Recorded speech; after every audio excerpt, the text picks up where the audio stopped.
झगड़ालू पति पत्नी। किसी शहर में दो परिवार आस-पास में रहते थे। दोनों परिवारों में सदस्यों के नाम पर सिर्फ पति पत्नी रहते थे। इनमें से एक परिवार हर वक्त लड़ता झगड़ता रहता था। उनकी इन हरकतों की वजह से आसपास के लोग भी परेशान थे, जबकि दूसरा परिवार शांति से रहता था। उनके घर से किसी भी तरह की लड़ाई की आवाज़ नहीं आती थी। एक दिन झगड़ालू परिवार की पत्नी ने अपने पति से कहा, अपने पड़ोस में भी पति पत्नी रहते हैं, वे कितने शांत हैं। उनके घर से कभी किसी तरह के विवाद की आवाज़ नहीं आती। तुम जाओ और देखो कि वे इतने अच्छे तरीके से रहने के लिए क्या करते हैं।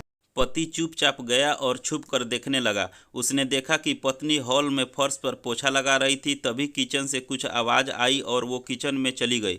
तभी पति अपने कमरे से निकलकर बाहर आया तो उसकी ठोकर से हॉल में पानी से भरी बाल्टी का सारा पानी फर्श पर फैल गया। आवाज़ सुनकर पत्नी किचन से आई तो देखा कि पूरे फर्श पर पानी ही पानी है। वो अपने पति से बोली, यह मेरी गलती है कि मैंने रास्ते से बाल्टी को नहीं हटाया।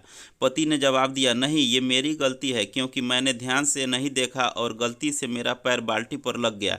दोनों पति पत्नी ने अपनी अपनी गलती मान और आपस अपने काम में लग गए। झगड़ालू परिवार का पति, जिसने ये सब देखा और जाकर अपनी पत्नी को पूरी बात बताई। झगड़ालू पति पत्नी थोड़ी देर खामोश रहे और फिर पति ने कहा, उनमें और हम लोगों में यही अंतर है कि हम एक दूसरे को गलती के लिए जिम्मेदार ठहराते हैं, जबकि वे खुद को गलती मानने को तैयार रहते हैं। इस वजह से उनका परिवार खुशहाल है।